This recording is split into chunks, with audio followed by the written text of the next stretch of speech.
Hey guys, what's up? Cooking up some food. I'm just finished a workout and you're actually going to see the clips from that workout after this segment, but who cares about chronological order, eh? So some salmon cooked up here and probably have, I'll have 2 salmon darns and it's Friday, so no meat on Fridays, just fish, isn't that right, pup? Oh, the crater. Got Arnie here, my companion, helping me out, begging for food. So yeah, some salmon, some vegetables, and some sort of carbohydrate, you know, the basics of a healthy meal. Boom, boom, boom, boom, boom. My cardio partner for today.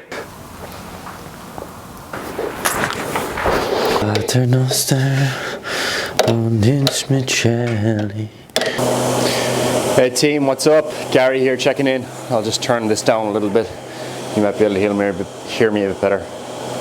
I don't think that's any better. Fuck it. Right. Just getting a warm up going here with a steady state cardio session. So this is a basic aerobic session that I'm doing, sticking around 65 to 75%, 70% average of my max heart rate. So my max heart rate comes in around, let's say 140 beats per minute. You know, my max heart rate is just north of 200 beats a minute. So puts me about 140 for 70%. And yeah, that's what I try to do for these sessions. Generally 45 to 90 minutes in duration. I'm not doing any lifting today, so today will be a 60 to 90 minute session. And yeah, the goal here is nothing heroic. So what I do is I keep my activity watch on and I'll observe my heart rate throughout the session. I don't take too much notice of it because I know roughly the wattage I should be aiming for in order to stick within the heart rate targets or intensity targets. So for me, somewhere between 150 and 200 watts is what I'll maintain as just my output for a light session like this. It's not challenging from an output perspective. It's more so just an issue of discipline and not getting too focused on novelty. Okay, so these types of sessions, this is below the work rate I'll be working at once I get properly into the session. The pace I aim at is faster than this. This is about 56 RPM, 90 watts at the moment. So my RPM is probably more like 70 to 80 for most of the session. And as I said, 150 to 200 watts. So throughout this type of session, I'd be able to hold a light conversation.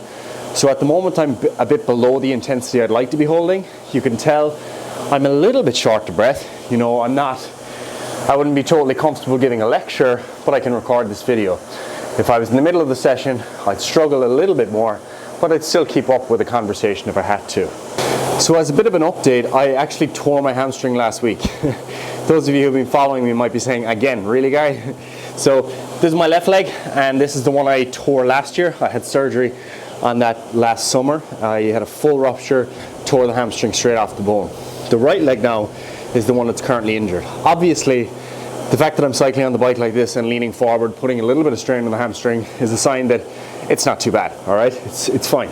It's just a normie tear, as they say. So not a full rupture or anything. I'll be seeing the sports medicine doctor consultant next week, just for continuity really, because I saw him with my previous hamstring injury and I needed to get a follow-up MRI on that around this time anyway. So I'll just get the 2-in-1. So that's the current state. Probably be out for a few weeks, but that's okay. At the moment I'm very busy with medicine. I've got my final year med exams upcoming and therefore study and of course work with Triage take up most of my time anyway. So I'm training out the back of where I'm living here at the moment, and that's really convenient for me. So I don't have to be traveling to and from jiu-jitsu.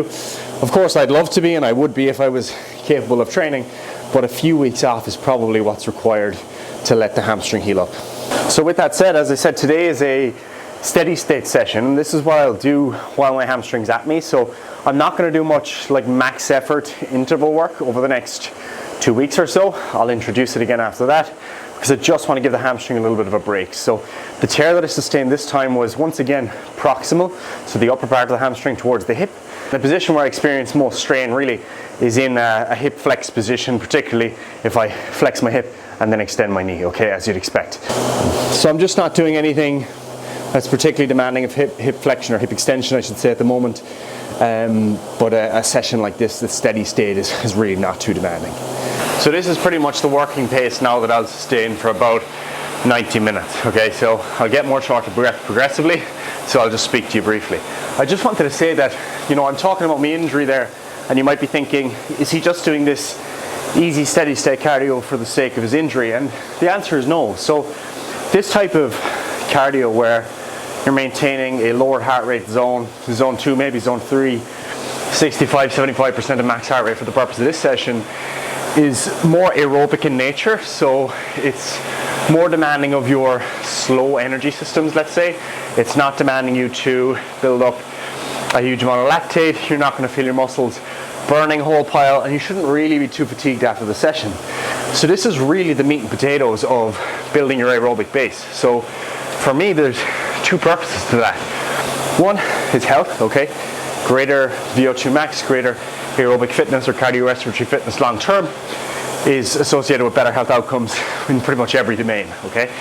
And secondly, jiu-jitsu. So jiu-jitsu or grappling is my primary sport, and it's a very, very demanding sport from a cardiorespiratory perspective. And therefore having a high level of cardiorespiratory fitness is really important. And as I said, that involves a high volume of this more low to moderate intensity activity, and then a lower volume of the really high intensity stuff. So I'll have something like a 70 to 80% split, or 70 to 80% to 20 to 30% split between the lower intensity work, higher volume, low and slow as I call it, and then the smaller percentage towards the hard and fast. So hard intervals, generally 10 to 30 second efforts. So at the moment, obviously, this is the low and slow. And an example there of why the subjective factors are so important, like I was saying, the conversational pacing, is that sometimes the watches don't keep up. So my watch still says I'm at 80 beats per minute heart rate, and I know I'm not, you know. So there's always error in these types of devices, and overall I rate this watch quite highly. So it's the Garmin Fenix Pro 6. So no hate on Garmin, but sometimes it's a bit slow to catch up. So that's why it's important to know roughly what your output is. Monitor your pacing over time, understand the subjective factors, and that's good training planning.